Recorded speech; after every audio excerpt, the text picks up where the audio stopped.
Comment വന്ന കുട്ടികളോട് ഒരു സ്റ്റഡി ചാലഞ്ച് എന്ന് പറഞ്ഞ് നീണ്ട ലിസ്റ്റ് തരാനല്ല ഞാൻ ഈ വീഡിയോ ചെയ്യുന്നത്. അങ്ങനെ ഒരു ലിസ്റ്റ് ഞാൻ തരാനും പോകുന്നില്ല. സാധാരണ ഒരു സ്റ്റഡി ചാലഞ്ച് വീഡിയോ എന്നൊക്കെ പറയുമ്പോൾ നിങ്ങൾ ഇത്ര മണിക്ക് എണീക്കണം, ഇത്ര മണിക്കൂറെങ്കിലും പഠിക്കണം, ഇത്ര പോർഷൻ ഇത്ര സമയത്തിനുള്ളിൽ കവർ ചെയ്യണം, എന്നിട്ട് ഇത്ര ദിവസം അത് ചെയ്യുക എന്നൊക്കെയല്ലേ സാധാരണ ഒരു ക്ലീഷേ സ്റ്റഡി ചാലഞ്ച് വീഡിയോ എന്ന് പറയുന്നത്. പക്ഷെ ഞാൻ അങ്ങനെ ഒന്നും പറയാൻ ഉദ്ദേശിക്കുന്നില്ല.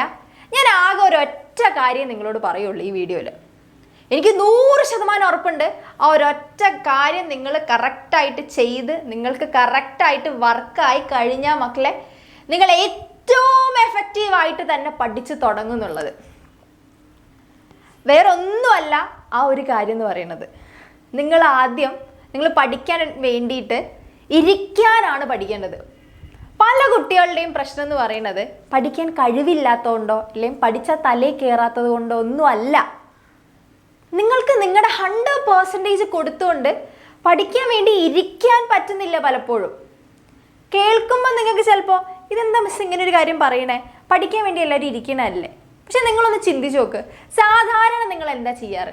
പഠിക്കാൻ വേണ്ടി ബുക്ക് എടുത്ത് പോകും. പ്രത്യേകിച്ച് സ്കൂളൊക്കെ തുറന്ന സമയമാണെങ്കിൽ ഭയങ്കര എനർജി ആയിരിക്കും. കാരണം നമ്മൾ പുതിയ റെസൊല്യൂഷൻസ് ഒക്കെ എടുത്തിട്ടുണ്ടാവില്ലേ, ഈ വർഷം നന്നായി പഠിക്കുന്നൊക്കെ. എന്നിട്ട് പഠിക്കാൻ വേണ്ടി ഇരിക്കാൻ തുടങ്ങും അങ്ങോട്ട്. ആദ്യത്തെ 1-2 മണിക്കൂർ അല്ലെങ്കിൽ ആദ്യത്തെ ഒരു അരമണിക്കൂറൊക്കെ ഭയങ്കര ആക്റ്റീവായിട്ട് പഠിക്കും. പക്ഷെ കുറച്ച് കഴിയുമ്പോൾ എന്ത് സംഭവിക്കും? നിങ്ങളുടെ ബാറ്ററി കുറച്ച് ലോ ആയി പിന്നെ അത്ര ആക്റ്റീവായിട്ട് പഠിക്കില്ല. പഠിക്കുന്ന സമയത്ത് മൈൻഡ് വേറെ എവിടെയോ പോകും. അപ്പോൾ നിങ്ങൾ അതിൻ്റെ കൂടെ തന്നെ സഞ്ചരിക്കും. ചിലപ്പോൾ കുറച്ച് നേരം ഫോണൊക്കെ കയ്യിലുണ്ടെങ്കിൽ ഫോണൊന്ന് എടുത്ത് നോക്കും, അല്ലെ വേറെ എന്തെങ്കിലും നോക്കും. ഇപ്പം എത്ര ഇത് പഠിച്ചില്ലേ, ഇനി ഇത് വേണ്ട, ഇനി വേറെ സബ്ജക്റ്റ് എടുക്കണം, അത് മടക്കി വെക്കും. അങ്ങനെ നിങ്ങൾ ഫുൾ ഡിസ്ട്രാക്റ്റഡ് ആയിട്ട് എന്തൊക്കെയോ ചെയ്യും. പക്ഷെ മണിക്കൂറുകളോളം ബുക്കുമായിട്ട് ഇരിക്കുന്നുണ്ട് എന്ന് വേണമെങ്കിൽ പറയാം, അല്ലേ പഠിച്ചെന്ന് വേണമെങ്കിൽ പറയാം. എന്നിട്ട് കുറേ കഴിഞ്ഞ് പിന്നെ നിങ്ങളൊന്ന് തിരിഞ്ഞു നോക്കുന്ന സമയത്ത് ഞാനൊന്നും പഠിച്ചില്ലല്ലോ, എനിക്ക് എന്താ പറ്റാത്തത്, എന്നെക്കൊണ്ട് എന്താ കഴിയാത്തതെന്ന് ഓർത്ത് നിങ്ങൾ നിങ്ങളെ തന്നെ ബ്ലെയിമും ചെയ്യും. ഇതാണ് സാധാരണ ഒരു പഠനം എന്നുള്ള രീതിയിൽ നടന്നുകൊണ്ടിരിക്കുന്നത് പലരുടെ ഇടയിൽ. എല്ലാവരുടെയും കേസല്ല, പക്ഷെ പലരുടെയും കാര്യത്തിൽ ഏകദേശം ഇത് കറക്റ്റ് ആയിരിക്കും. പക്ഷേ ഈ ഒരു കാര്യത്തെയാണ് നിങ്ങൾ ആദ്യം ക്ലിയർ ചെയ്യേണ്ടത്. നിങ്ങൾക്ക് നിങ്ങളുടെ 100%, നിങ്ങൾ എത്ര മണിക്കൂറാണോ ഇരിക്കുന്നത് അത്രയും മണിക്കൂർ നിങ്ങളുടെ കംപ്ലീറ്റ് ഇൻവോൾവ്മെൻറ്റ് അവിടെ ഉണ്ടാവണം. അങ്ങനെ ചെയ്യണമെങ്കിൽ ആദ്യം നിങ്ങൾക്ക് അങ്ങനെ ഒരു ശീലം വളർത്തി എടുക്കണം. നിങ്ങൾ പഠിക്കാൻ വേണ്ടി ഇരിക്കുന്ന ശീലം എങ്ങനെയാണെന്നല്ലേ, ഞാൻ ഈ പറയുന്ന കാര്യം നിങ്ങൾ ഫോളോ ചെയ്യാൻ റെഡി ആണെങ്കിൽ ഇപ്പം തന്നെ കമൻസിൽ എന്ത് ചെയ്യുക, ഐ ആം റെഡി എന്ന് പറഞ്ഞിട്ട് കമൻസ് അങ്ങോട്ട് ഇടുക കമൻറ്റ് ബോക്സിൽ. ഓക്കെ, എത്ര പേര്? ഒരുപാട് പേര്. ഒരൊറ്റ കാര്യം ഞാൻ പറയുന്നുള്ളൂ, ആ ഒരു കാര്യം കറക്റ്റായിട്ട് ഫോളോ ചെയ്യാൻ നിങ്ങൾ റെഡി ആണെങ്കിൽ ഇപ്പം തന്നെ വീഡിയോ പോസ്റ്റ് ചെയ്യുക, എന്നിട്ട് ഐ ആം റെഡി എന്ന് കമൻസിൽ പറയാം. ഓക്കെ, വേറെ ഒന്നുമല്ല, ഇപ്പം നാളെ മുതൽ നിങ്ങൾ എന്ത് ചെയ്യുക, ബുക്ക് എടുക്കുക. ഓക്കെ, ഇപ്പോൾ സ്കൂളൊന്നും തുറന്നില്ല എന്നാണെങ്കിൽ ബുക്കൊന്നുമില്ലേ, നിങ്ങൾ കഴിഞ്ഞു പോയ കുറച്ച് ബുക്കുകൾ ഉണ്ടാവില്ല നിങ്ങളുടെ കയ്യിൽ.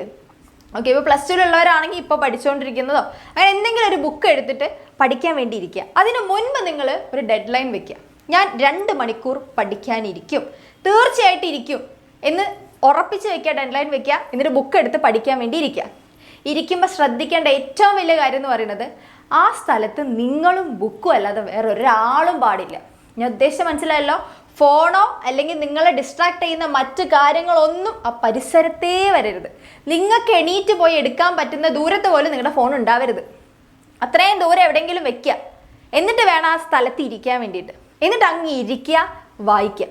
ആദ്യം ഭയങ്കര ആക്റ്റീവായിട്ട് നിങ്ങൾ വായിക്കും. പക്ഷെ മെല്ലെ മെല്ലെ നിങ്ങളുടെ എനർജിയൊക്കെ പോയി നിങ്ങൾ ആർക്കോ വേണ്ടി വായിക്കുന്ന പോലെ ഇരിക്കും. ഓക്കെ, പക്ഷെ നിങ്ങൾക്ക് ഒരു മടുപ്പ് തോന്നും, എണീക്കാൻ തോന്നും, ബോറടിക്കും. പക്ഷെ എന്നാലും നിങ്ങൾ വിട്ടു കൊടുക്കാതെ വാശിയോടെ അവിടെ തന്നെ ഇരിക്കി. എന്നിട്ട് വീണ്ടും വായിക്കി. തലയിൽ കയറുന്നുണ്ടോയെന്നൊന്നും ചിന്തിക്കേണ്ട, പക്ഷെ വായിച്ചുകൊണ്ടേ ഇരിക്കും. എന്നിട്ട് നാളെ ഇതന്നെ ചെയ്, മറ്റന്നാളും അതന്നെ ചെയ്, അതിൻ്റെ പിറ്റേന്നും അതന്നെ ചെയ്. അങ്ങനെ 25 ദിവസം നിങ്ങളിതൊന്ന് ചെയ്ത് നോക്ക്. നിങ്ങൾക്ക് തന്നെ മാറ്റം കാണാൻ വേണ്ടി പറ്റും. നിങ്ങൾ ഫസ്റ്റ് ഡേ ഇരുന്നപ്പോൾ നിങ്ങൾ വായിച്ച സമയത്ത് വെറും 5% നിങ്ങൾ തലയിൽ കയറിയിട്ടുണ്ടാവുള്ളൂ.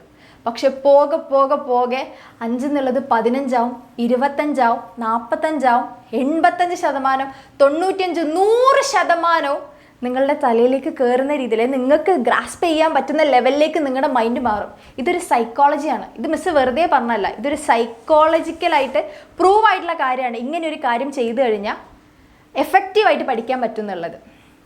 അപ്പോൾ ഈ ഒരു കാര്യം ഇപ്പോൾ പറയാനുള്ള കാര്യം എന്താണെന്നറിയോ? നിങ്ങളുടെ സ്കൂൾ തുറക്കാൻ പോകുന്നേ ഉള്ളൂ. നിങ്ങളുടെ മുന്നിൽ ഇനിയും സമയങ്ങളുണ്ട്. അപ്പം അതിനു മുൻപ് നിങ്ങൾ ഇങ്ങനെ ഒരു ഹാബിറ്റ് ഉണ്ടാക്കി എടുത്തു കഴിഞ്ഞാൽ നിങ്ങൾക്ക് ഈസി ആയിട്ട് നിങ്ങളുടെ ഈ വരാനിരിക്കുന്ന അക്കാഡമിക് ഇയർ അതിഗംഭീരമായിട്ട് തന്നെ എഴുതാൻ പറ്റും. ഇത് മിസ്സിൻ്റെ പ്രോമിസ് ആണ്, വെറുതെ പറയല്ല.